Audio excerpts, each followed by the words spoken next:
Welcome to the Mastering Therapy podcast. This is a show for psychologists, psychotherapists, and counsellors who are looking to build on their therapy skills, increase confidence in working with clients, and be inspired by alternative models, tools, and ways of working. I'm your host, Dr. Natalie Stott. I'm a clinical psychologist and founder of Supervisor Platform, a directory that supports clinicians to showcase their supervision and training to other therapists. It also helps you to find a supervisor that fits with your work and your style. Join my guests and me as we learn from one another and aim to take insights and put them into action. This is season 4. Let's go. Welcome to this week of Mastering Therapy. I've been wanting to do this episode for such a long time. This is about self-disclosure in therapy. We're going to be talking about those moments where clients throw questions at you and how you respond. I feel like self-disclosure is something that I have been a lot more thoughtful about the more experience that I've got. If I could boil what I'm going to say down to one thing, it would be that clients do not want a brick wall. They don't want a robot. But we also must never find ourselves in a situation where clients are taking care of us. They are in therapy ultimately for them, and it is our role to support them as best we can. The more therapy that you do, the greater amount of situations you find yourself in where you're faced with questions from clients, how much you share, maybe things that the clients say resonating with you. And so we're going to cover all of those things in today's episode. These are some of the things that I have had clients ask me. Are you married? Do you have kids? Where are you going on holiday? Oh, did you see that episode of The Traitors? Do you have a dog? What would you do if you were me? Have you ever had that situation happen to you? Have you ever had therapy? I think we'd all agree that these are normal questions. As a therapist, you're making a decision in a moment. You don't have minutes to think about this, you have seconds. And sometimes it can throw you off guard if you're not prepared for it. And the decision is, do you answer it? Do you explore the meaning behind the question? I'll come on to that in a minute. Do I hold a boundary? Do I reflect the question back to them? Do I share something really small? Do I tell a half-truth? We have to make these decisions very quickly. But I really do believe that self-disclosure used in the right way can be a massive bridge to helping build the therapeutic relationship. And I think it's very often spoken about as a way of keeping clients out and not oversharing and protecting the therapeutic relationship. And not enough people talk about the ways in which it can be really beneficial. In therapy, clients are being asked to disclose things that are incredibly vulnerable to them, to somebody that is virtually a stranger. And obviously when you've worked with somebody for a while, you build up more of that rapport. But in a way, it kind of gets weirder for the client because the deeper that they go with you, the more they feel the gap between this person that knows them, that seemingly knows them very well, and the fact that they don't know anything about that person at all. And it is strange. When I think back to my own therapy experiences, with one therapist, I was trying to work out how many children she had because I can see certain number of shoes by the door. And it's natural to wonder. I always try and remember that we are asking things of our clients that are incredibly vulnerable. We're asking them to take risks relationally, to trust us, to disclose things maybe they've never said to anyone before. And I guess I do feel like that requires something of us relationally. I don't know that you can be a therapist without using the relationship, at least not in the models that I have been trained in. I personally have found self-disclosure quite uncomfortable. This is something I definitely had to learn and continue to learn. When a client throws me a really personal question, historically that has unsettled me and I've been a bit like a rabbit in headlights thinking, I don't know what to say here. And then I have said weird stuff that I think has ended up creating a disconnect in the relationship. And I'm going to talk a little bit about what I would do differently. But that discomfort is useful because it slows me down and it really makes me think about what I'm about to share and why I'm going to share it. And I've got a lot better at not being such a flippin' robot when a client asks me a question. Okay, let's just do the classic teaching thing. What is self-disclosure? Therapist self-disclosure is any information that the client learns about you, whether it is verbal or non-verbal, intentional or not. So that's the important thing to say, that some of these things that when we're talking about disclosure are not intentionally disclosed by you. So that might be about, decoration in your home or your office, photos, whether you're pregnant or not, wedding rings, jewelry, tears, body language, how you position yourself in the room. All of these things are giving off information to the client. It isn't just about what we say. When I thought about that, it really freed me, because I began thinking, disclosure's already happening. Are you thinking about it? There are essentially 4 types of self-disclosure it might be helpful for me to break down. So first is the deliberate self-disclosure, the self-revealing part. This is where you intentionally say something about yourself, facts about your own life, your interests, your preferences, where you're going on holiday. I might use it deliberately to try and connect with someone. I recently had a client that was a football fan. I'm also a football fan and I support Arsenal. And I could tell they were really ambivalent at the start of sessions. And so I was informal. I disclosed that I was an Arsenal fan. And when I shared that I was an Arsenal fan, I could see it brightened something up in them. Disclosing that I was an Arsenal fan led to a really lovely level of connection and maybe got us there quicker than if I hadn't have revealed that. And then there's the self-involving, which is your immediate reaction to the client, like noticing their body language or noticing how something sat with you, what you feel in the room. I think the more that I have done ACT training, the better a therapist I've become in being able to be self-involving and use my reaction in the room. I really like how Russ Harris talks about therapy being like working as a team. And so you use what you're feeling as a therapist in that moment. Like, I noticed when you said that, I felt really heavy. That's a form of self-disclosure. And you're using it therapeutically to maybe mirror to the client what they're feeling or an alternative emotion that they may have not recognized. The unavoidable parts of self-disclosure, this is where the client learns something because it's obvious. So this might be your age or your gender, or if you have an accent, you're pregnant, you've got a visible disability, your office decoration, the clothes that you're wearing, the jewelry that you have on, what they see on LinkedIn or on social media, what they find when they ask AI about you or they Google you. Thirdly is the accidental forms of disclosure. Something gets revealed that you didn't plan, like you bump into a client and you've got your kids with you, or you post something online and a client finds it that maybe you hadn't intended. Your client finds something about you online that you wrote 3 years ago. It also could be things in the session like a spontaneous facial expression or a comment that you make, or a visible emotional reaction. And finally is client initiated. This is where the client goes looking. And I had a situation when I was early on in my training that I'll tell you about, when a client is Googling you, looking you up on LinkedIn or Facebook or Instagram, maybe asking you direct personal questions or reading things into what they find online or what they listen to online. I think we need to get out of the headspace of, do I self-disclose, and recognize we're already doing it. But what kind of disclosure are we talking about when we talk about self-disclosure? Most of us will recognize when self-disclosure is useful, but ultimately, if it serves the client and where they're at and it's going to be clinically useful, it is incredibly normalizing and validating.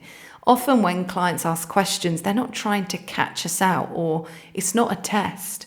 Normally they're just curious, like you or I would be. And I think really small disclosures reduce shame and make clients feel less isolated and less like they're the only one that's ever experienced that. I think it can really build trust and rapport. Often clients don't always know where they stand. And this is a really interesting one. You might have had this when clients say, are you fed up of me? Are you bored of me? And ultimately you have to make the call. Okay, they're seeking reassurance here. What does it do if I feed that? I actually don't overthink that anymore. I'll normally just answer, no, I didn't find that frustrating when you said that. No, I didn't feel like you were a burden when you said that. There's always a place to go and explore meaning and go into depth. But I think instinctively I respond in a way that's going to be most helpful to build that rapport in that moment. Self-disclosure can be really useful in modelling, and I use a lot of that in ACT, naming your internal experience, modelling diffusion, emotional openness, values-based responding. Often when I'm doing psychoed about values, I'll bring in something personal for me around how I wasn't particularly feeling like it, but I chose to act in accordance to my values. I might reveal to people that I hate queue jumping and I feel like it's an injustice and it gets me angry. Those examples can really help clients connect to what you're asking of them and illustrate the work in a better and deeper way. Obviously, we can use disclosure to develop that relational depth we have with a client. We have to be really careful it doesn't become about us. And maybe you've had conversations where clients have said, oh yeah, this previous therapist, they always told me about their health problems and what was going on with their family. I don't believe that that's ethical practice, but a brief response now and again can really strengthen the therapeutic alliance. Okay, let's talk about red flags. Often this comes up in supervision, and any self-disclosure I will often take to supervision, even if I think I've worked it through myself, because my supervisor might ask me questions that I wouldn't have thought to ask myself. A big red flag is, whose need is this serving? Is this serving your need?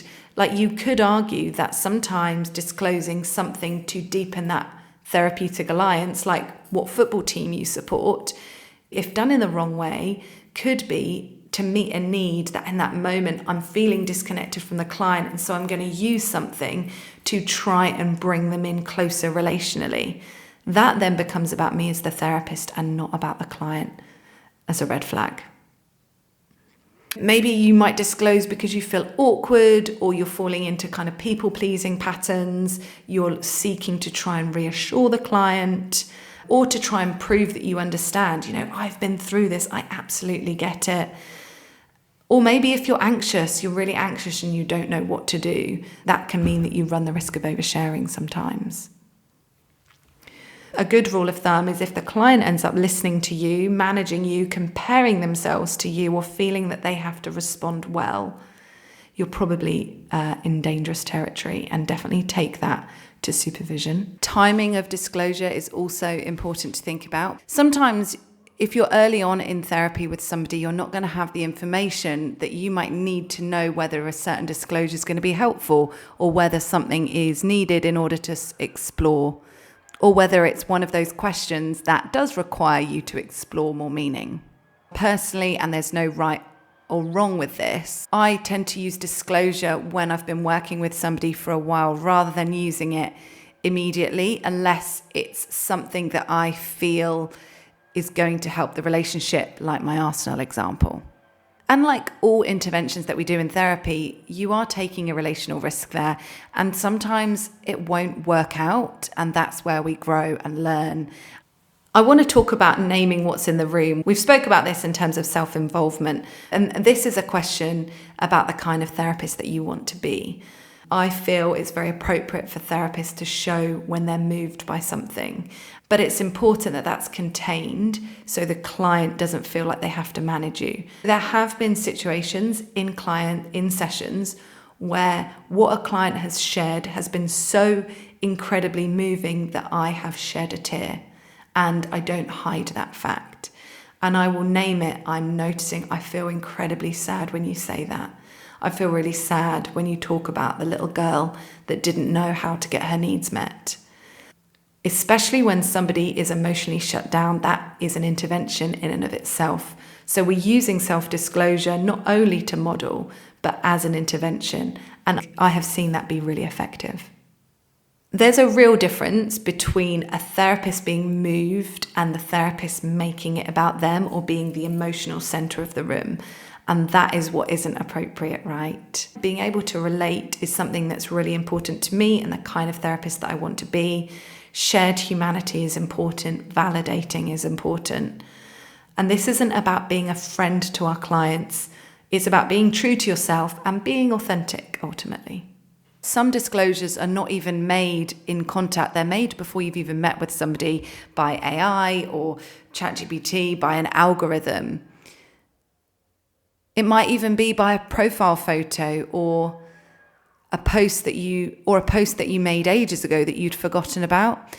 If you have a presence online, LinkedIn, Instagram, most people do. And if you're unsure of what your online presence is, Google your name and your profession, or imagine that you're a client. What will a client Google? What can you tell me about Dr. Natalie Stott, for example? See what comes up. I would say for almost certain, clients are Googling you before they meet you. So it's good to be prepared with what the internet is disclosing to people about us. This doesn't need to be a point of tension. I might just ask somebody, what did you think about what you saw? Was there anything that made you feel unsure, or whatever it is? I'll just have that conversation with them. Little story, when I was training, I had a client that had looked me up on Facebook, and my profile picture was me and my husband. And they came into the session and I felt completely blindsided because they asked me, are you married? And then I was really weird and responded very oddly with, what would this mean about me if I was to answer yes, which I wouldn't answer like that now. I would be far more human about it. But they then followed it up with, well, I've seen your profile photo and it looks like you're married. I wish I had felt a bit more confident in myself in having thought through, this is the modern world, AI tech that we're living in, and we can't avoid it. Okay, I've come up with this decision tree. We've already spoken about how you're making these decisions in the moment, and so it's really worth thinking about this when you've got a bit more space. And I hope this podcast episode will allow you to do that. So a few things to think about. Number one, why now? What is it that I'm trying to communicate by disclosing this? 2, who is this for? Is this for me and my own insecurities or my own fears, or is this to benefit the client? 3, is this actually relevant? Is this going to move therapy in the direction that it needs to go? 4, can the client hold it? Will it deepen the work or destabilize things? 5, if I say it, can I contain it? Can I keep it brief? For an example, something really simple like talking about where you're going on holiday, if a client has asked about that, if that then becomes a 5-minute piece of work, that time is being taken away from the client. Sometimes small talk is used as a bit of a distraction and is a more comfortable place for a client to sit. So it's just worth bearing in mind. I also hear that small talk can be a really important part of grounding somebody. I just think we need to be careful which way we're going. The other option with self-disclosure, rather than just responding robotically with, what would it mean if I answered yes? When I've answered people with slightly more intrusive questions about my family or my beliefs, I might then just, if I'm wondering if it's unsettled someone or it's caused any kind of tension, I will just simply ask about it. What was it like hearing that? Did that help? What made you want to know that? Or what did you imagine before I answered? The therapy relationship is just as important to explore as the contents of what is brought into therapy, because so much of what goes on is a mirror. My supervisor is really great at reminding me of that. We've spoken about how disclosure is a really important and meaningful intervention, but it's also the meaning that the client makes of what you have said that is just as important to consider. I'm just going to try and make this a bit practical. There's loads of different ways of how you respond to direct questions. I definitely have gone on a process with this because initially I'd always say something like, I can hear that this is really important for you to know. What would knowing that mean to you? Or how would knowing that influence how you see me? I might ask something like that. Or I might ask something like, I wonder what you're hoping my answer might tell you. Now, particularly for me personally, that's just not how I roll, and I don't speak like that. I'm much more inclined to answer the question directly and then afterwards ask about the meaning or what the client thought about how I answered and unpack it from there, rather than making it weird or risk shaming the client for asking that in the first place. But that's just my preference. We're all different. We use different models. There's not a right answer. If you have disclosed something and you feel like the client is running with it, an example for me recently, I was abroad and a client then wanted to know, where are you going and which part are you staying in? And, oh, have you visited this? And have you done this museum? And I just reminded, I'm really happy to share that. And so as interesting as hearing about my holiday is, this is a space for you. And I'm not sure how helpful it would be to use our time discussing my holiday. And I said it with a smile on my face, and the client kind of smiled and said, yeah, like, okay, let's carry on. And if there's something that accidentally comes up or comes out, I think it's really important just to address it head on and not pretend like that hasn't happened.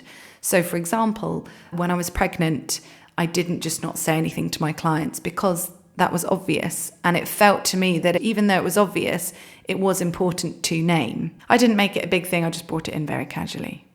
There's lots of different thoughts here. Self-disclosure is a tool that you can use. It's an intervention. It's also something that's going to happen regardless of whether you've got an online presence or not, because we've spoken about the non-verbal and verbal forms of self-disclosure. I don't think it's helpful to get into camps of, oh, you're a really unboundaried therapist and I'm a really boundaried therapist.